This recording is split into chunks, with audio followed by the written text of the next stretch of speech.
ሰላም ጤና ይስጥልኝ ውድና የተከበራችሁ እንዴት ናችሁ? በያላችሁበት ሰላማችሁ ይብዛልኝ። እንግዲህ ቤተሰቦቼ ዛሬ ከብዙ ቀናት መጥፋት በኋላ ተመልሻለሁ ማለት ነው። ቤተሰቦቼ እንግዲህ አንዳንድ ነገሮች እኔ እንድጠፋ ያስገድዱኛል። ስለዚህ እናንተ ደግሞ እኔ እንዳልጠፋ ከጎኔ ልትሆኑና ልታበረታቱኝ ይገባል ማለት ነው። በምትፈልጉት በማንኛውም ነገር እኔ ጠንክሬ እንድሰራላችሁ ስትፈልጉ አበረታቱኝ። እንዲሁም በውስጥ መስመር መማር ለምትፈልጉ በሙሉ በኢሞ በቴሌግራም እንዲሁም በዋትሳፕ እያስተማርን እንገኛለን። መደወል ትችላላችሁ ማለት ነው። እንግዲህ የዛሬው ክላሳችን የሚሆነው አማርኛ በጣም ወሳኝ እና አማርኛ ትምህርት ላይ በጣም መሰረት የተባለ ነገር በተለይ የምታነቡ ልጆች ፊደላትም ቃላትም አረፍተ ነገርም ሊሆን ይችላል እያነበባችሁ ነገር ግን ለመጻፍ የምትቸገሩ እንዲሁም ስታነቡ ትንሽዬ የምትናገሩ የአማርኛ ፊልም ምንነት እንዴት ነው የምታነቡት? የአነባብ ስልቱስ እንዴት ነው የምናነበው? በከንፈር የድድ የተናጋ የላንቃ የጉሮሮ በጥርስ ምንድነው የምናነበው የሚለውን በደንብ አድርገን እናያለን ማለት ነው። ትንሽ እዚህ ጋር ፊደሏ አነስ አነስ ያለች ናት በደንብ ላይታያችሁ ይችላል። ለአሰራር በሰንጠረዥ ሲሆን እናንተ እንዲገባችሁ ምቹ እንዲሆን ተብሎ ታስቦ ስለሆነ የተሰራው በትኩረት ካያችሁት ፊደሉ ቢያንስም ይነበባችኋል ማለት ነው። በነገራችን ላይ ቤተሰቦቼ የዛሬ ትምህርት ለማንኛውም ሰው ይሆናል ለእህት ለወንድሞቻችሁ በሙሉ ሼር አድርጉላቸው። በጣም ጠቃሚ የሆነ ትምህርት ነው። ለማንኛውም ሰው ይጠቅማል ማለት ነው።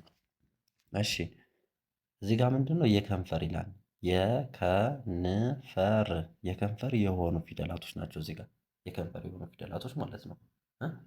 እነዚህ በሙሉ የከንፈር የሆኑ ፊደላቶች ናቸው ማለት ነው። ስለዚህ የከንፈር ስንል ምን ማለት ነው? በከንፈራችን የምናነበው ማለት ነው። ከንፈርን ተጠቅመን ሌላ ስንጠራቸው አሁን አንድ ባንድ እንጠራቸዋለን። ማን አለች ለምሳሌ እዚህ ጋር በ በ ከንፈራችሁን ላይኛውና ታችኛውን ከንፈር ብቻ አገናኙት እስኪ በ በ በ ከንፈራችሁን ብቻ በ እሺ መ መ ከንፈራችሁን ብቻ ማለት ነው። ከንፈራችሁን ብቻ አገናኙት መ በጣም አሪፍ ፐ ፐ ከንፈር ብቻ ሌላ ምንም አያስፈልግም ፐ የላይኛውና የታችኛው ከንፈር ብቻ በመጠቀም ፐ ብለን እናነባለን ማለት ነው። ቀጣይ ጰ ጰ ጰ ጰ እስቲ ጰ በሉ የከንፈር በከንፈራችሁ ጰ ዳግማችሁ አነቡት እስቲ ጰ በከንፈራችሁ የላይኛውና የታችኛው ከንፈር ብቻ ሲገናኝ ምን ይላል? ጰ ይላል ማለት ነው። ቀጣይ ፈ ፈ ፈን ደግሞ በምናነብበት ሰዓት ላይኛው ጥርስና ታችኛው ከንፈር ይገናኛል ማለት ነው። የላይኛው ጥርስና የታችኛው ከንፈር ይገናኛል። ፈ ፈ በሉ እስኪ እስኪ ፈ በሉ በጣም አሪፍ። ከዛ ቨ ቨ ቨ እንግዲህ በና ቨ የሚለያዩት እዚህ ጋር ባለችዋ ሰረዝ ነው። ጭንቅላቷ ላይ ባለችዋ ሰረዝ ነው የሚለያዩት ማለት ነው። እነዚህ ሁለቱ ፊደላቶች የሚለያዩት በዚህ ሰረዝ ብቻ ነው ማለት ነው። ከዚህ ጋር የሰረዘርኳቸው ስንት ፊደል ናቸው? 6 ናቸው አይደለ? በ መ ፐ ጸ ፈ ፐ ጸ ሳይሆን ይቺ ፐ ናት ማለት ጰ ጰ ጰ ናት ማለት ነው። እስኪ አንዴ እናንባቸው በ መ ፐ ጰ ፈ ቨ እነዚህ ፊደላቶች ፈና በ ምናቸው ነው ያልኩኝ በላይኛው ጥርስና በታችኛው ከንፈር ይነበባሉ። ሌሎቹ አራቶቹ ፊደላቶች ግን የሚነበቡት ምንድነው? በላይኛውና በታችኛው ከንፈር ብቻ በመገናኘት እነዚህ ፊደላቶች የምናቸው ተብላችሁ ብትጠሩ በአማርኛ ስልት የአነባባቸው ወይም ያጠራራቸውን ስልትን በመጠቀም የምን ፊደል ናቸው ተብላችሁ ብትጠየቁ ወይም እንዴት ነው ማንበብ የምንችለው ብላችሁ ማሰብ ብትፈልጉት የምናነበው በከንፈራችን አራቶችን የመጀመሪያ ፊደላቶች በ መ ፐ ጰ ቀጣይ ሁለቶቹን ፊደላቶች ደግሞ እንዴት እናነባለን ማለት ነው? ቨ አለ ፈ አለ ማለት ነው። እነዚህ ሁለቶቹ ፊደላቶች የላይኛው ከንፈርና የላይኛው ጥርስና የታችኛው ከንፈር በመገናኘት እናነባቸዋለን ማለት ነው። ስለዚህ እነዚህ ሁለቶቹ ፊደላቶች እንዴት ነው የምናነባቸው? እነዚህ ይችኛውና ይችኛዋ ፊደላት እንዴት ነው የምናነባቸው ከተባለ የላይኛው ጥርስና የታችኛው ከንፈር በማገናኘት እዚህ ጋር ያሉት ፊደላቶቹ ግን እነዚህ አራቶቹ ፊደላቶች ሁለቱም ከንፈር በማገናኘት ብቻ ነው የምናነባቸው ማለት ነው። ስለዚህ እነዚህ ፊደላቶች የምን ናቸው ማለት ነው? የከንፈር ናቸው። እዚህ ጋር የከንፈር ብያቸዋለሁ። በከንፈር የሚነበቡ እነማን ናቸው? ብላችሁ በዚህ በኋላ ብትጠየቁት እነዚህ ስድስቶቹን ፊደል መመለስ ትችላላችሁ ማለት ነው። እዚህ ጋር የጻፍኳቸው ስድስቶቹን ፊደላቶች መመለስ ትችላላችሁ እነዚህን ፊደላቶች ማለት ነው። ኦኬ አሁን ወደ ቀጣይ ደግሞ ስንሄድ ምንድነው ወደ ቀጣይ ስንሄድ የሚያስፈልገን እዚህ ጋር የድድ ነው። የድድ የድድ የምንላቸው ደግሞ ድዳችን ላይ ድዳችን ምላሳችን ድዳችን ለ ስንለው ላይኛውን ድድ ምላሳችን ብድግ ተነስቶ ላይኛውን ድድ ይነካዋል ማለት ነው። ለ ነ ረ ሰ ዘ ተ ደ ጠ ጸ እንግዲህ ጸ ሁለቱ ጸ ፀሐዩ ጸ እና ጸሎቱ ጸ ይሄኛው ጸሎት ጸ ነው፣ ይሄኛው ፀሐዩ ጸ ነው። እነዚህ ፊደላቶች ስንት ናቸው? ለ አንድ፣ ነ ሁለት፣ ረ ሶስት፣ ሰ አራት፣ ዘ አምስት፣ ተ ስድስት፣ ደ ሰባት፣ ጠ ስምንት፣ ሁለቱ ጸ እንደ አንድ ይቆጠራሉ ማለት ነው። ሁለቱ ጸ እንደ አንድ ይቆጠራሉ ማለት ነው። አጠቃላይ ስንት ፊደል ናቸው ማለት ነው? ዘጠኝ ፊደላቶች የምን ናቸው ማለት ነው? የድድና የዚህ ድድና ምላሳችን የሚነካው ይህ በጥርስ ነው የምናነባቸው ማለት ነው። ምንድነው? በጥርስ ውስጥ ነው ተሾላልኮ ድምፁ የሚወጣ። ላይኛው ግን ድምፁ የሚወጣ በምንድን ነው ያልኳችሁ? በከንፈር ነው ብያቸዋለሁ አይደል? እዚህ ጋር ይሄኛው ግን በጥርስ ውስጥ ነው ተሾላልኮ የሚወጣው ማለት ነው። ይሄኛው ድምፁ የሚፈጠረው የት ጋር ነው? ጥርስ ከጥርስ በኋላ ነው የሚፈጠረው አይደለ? ድምፁ የሚፈጠረው ከጥርስ በኋላ ነው። ጥርስ አይደርስም ድምፁ ራሱ። ድምፁ የሚፈጠረው የከንፈር ከሆነ ከንፈር ላይ ነው የሚፈጠረው። ይሄኛው ግን ድምፁ የሚፈጠረው ምን ላይ ነው ማለት ነው? ድምፁ ራሱ የሚፈጠረው ይሄኛው ፊደል ድምፁ ራሱ የሚፈጠረው ምን ላይ ነው? የድዱ ማለት ነው።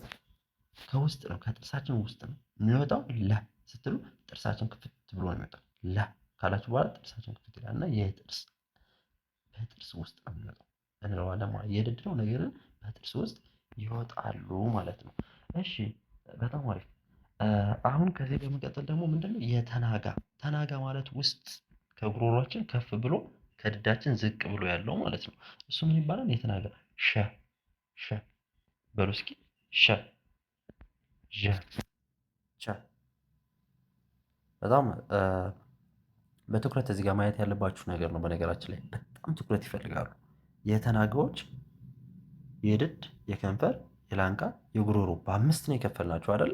በአምስት ነው የከፈልናቸው። እዚህ ጋር በደንብ በትኩረት ማየት ያለባችሁ ነገር በስንት ነው የከፈልናቸው? በአምስት። አንድ፣ ሁለት፣ ሶስት፣ አራት፣ አምስት ናቸው ማለት ነው። እነዚህ በአምስት የተከፈሉት ለምንድን ነው? እንደየ ድምፃቸው አወጣጥና አፈጣጠር ነው። የት ጋ ነው ድምፃቸው የሚፈጠሩ፣ በአፋችን ውስጥ እንዴት ነው ምንጠራቸው የሚለውን በደንብ አድርገን ለይተን ማወቅ አለብን ማለት ነው። በደንብ አድርገን ለይተን ማወቅ አለብን። እሺ አሁን እዚህ ጋር የተናጋ ብለናል አይደለ? ሸ ስንል ተናጋችን ውስጥ ነው። ዠ ውስጥ ተናጋችን ማለት ነው። ቸ ተናጋችን ውስጥ ቻ፣ ጀ፣ ጨ፣ ነ፣ የ እነዚህ ፊደላቶች በሙሉ ምን ላይ ነው የሚወጡት ማለት ነው? ተናጋችን ላይ ነው የሚወጡት።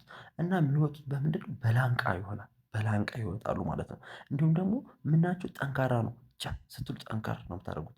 ዠ ስትሉ ጠንካር ነው የምታደርጉት። ጀ ስትሉ ጠንካር፣ የ ስትሉ ጠንካር ተብለው ይጠራሉ ማለት ነው። ስለዚህ የተናጋ ሆኖ ምናቸው ማለት ነው? ጠንካራ ናቸው ይላል የተናጋ ማለት ነው። በተናጋችን ይወጣሉ። እነዚህ ደግሞ በጥርሳችን ይወጣሉ ማለት ነው። ይሄኛው በተናጋችን ይወጣሉ ማለት ነው። ነገር ግን ተናጋ ናቸው አይደል? እነዚህ የተናጋ ናቸው። የተናጋ ፊደል ናቸው አይደለ?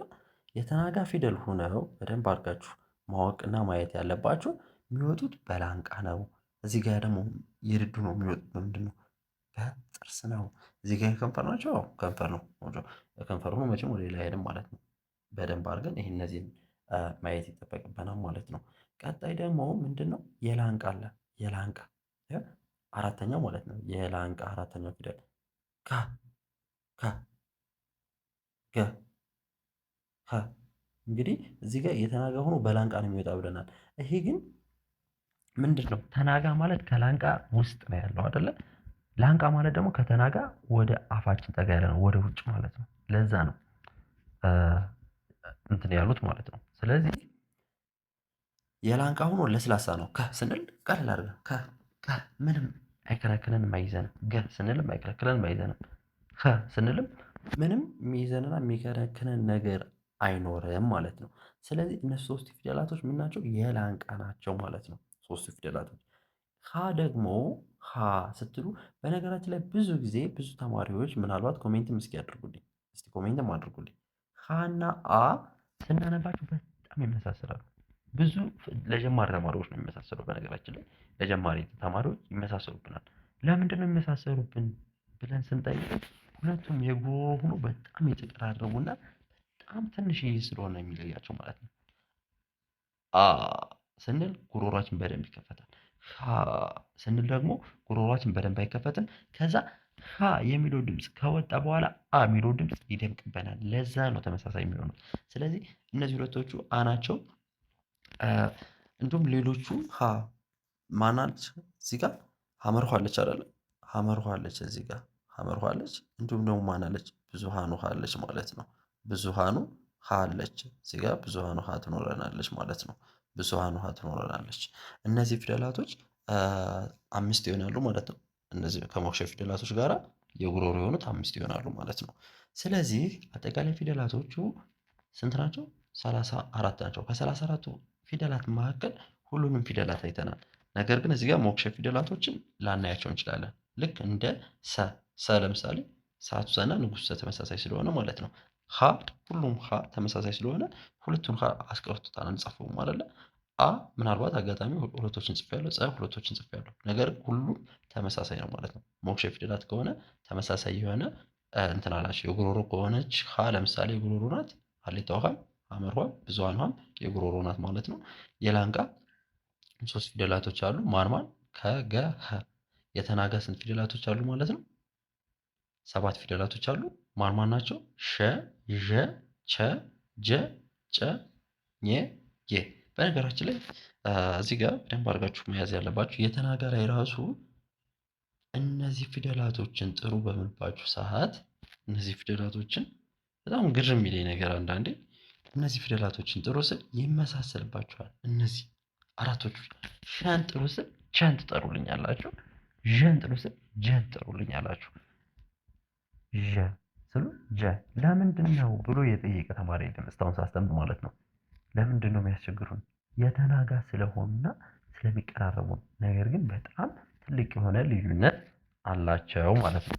ኦኬ እንግዲህ ከዚህ በመቀጠል ደግሞ ሌላ የሚመሳሰሉባችሁ አንድ ፊደል ላሳያችሁ ማለት ነው። የትኞቹ ናቸው?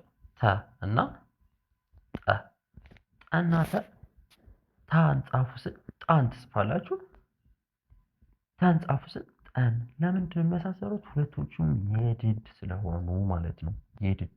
የድድ በነገራችን ላይ ከዚህ በተጨማሪ ደግሞ ተሽሎክላኪ ምናምን የሚባሉ አሉ። ለምንድን ነው ማወጣጣቸው?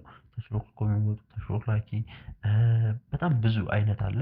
ያን ደግሞ ቀጣይ እናየዋለን ማለት ነው። ተሽሎክላኪ ምናምን የሚለውን ይሄ በደንብ አድርጎ ከገባችሁ እናያለን ማለት ነው። ምክንያቱም እናንተ እንዲገባችሁ ነው የምፈልገው ማለት ነው።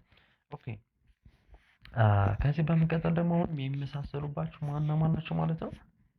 እዚህ ጋር ፐና ጰ።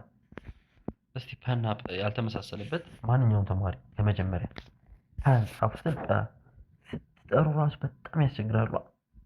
ከዛ ደግሞ ሌላ ትንሽዬ አልፎ አልፎ ብዙ ተማሪዎች አይደላችሁም ፈና ቨ ፈ ቨ ፈ ቨ ትንሽ ይቀራረባሉ አይደለ? ለምንድን ነው? ሁለቱም የከንፈር ናቸው ማለት ነው።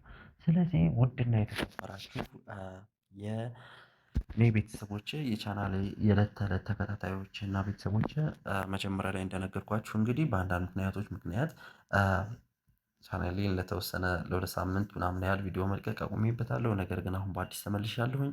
እናንተ ካበረታታችሁኝ እናንተ የምትፈልጉትን ትምህርት በደንብ አድርጌ ወደ እናንተ አጣፍጬና አሳምሬ ለማቅረብ በጣም ዝግጁ ነኝ ማለት ነው። እናንተ ከጎኔ የሆኑ አበረታቱ። በምትፈልጉት ማንኛውም ነገር እኔ እንድበረታታ ማገዝ መደገፍ ትችላላችሁ ማለት ነው። ስልኬ ባዮ ላይ ያለ በኢሞ በቴሌግራም እንዲሁም በዋትሳፕ መደወል ትችላላችሁ እኔን ለማግኘት እንዲሁም በውስጥ መስመር ለመማር አማርኛ እንግሊዘኛ እንዲሁም የሂሳብ ትምህርቶችን እያስተማርን እንገኛለን። እናንተም ቦታው ሳይያዝባችሁ ያሉን ቦታዎች ጥቂት ስለሆኑ ደውላችሁ ማስያዝ ትችላላችሁ ማለት ነው። ለዛሬ የነበረን ክላስ እዚህ ጋር እናበቃለን። ቀጣይ በሌላ ክላስ እንገናኛለን። መልካም ጊዜን ተመኘው።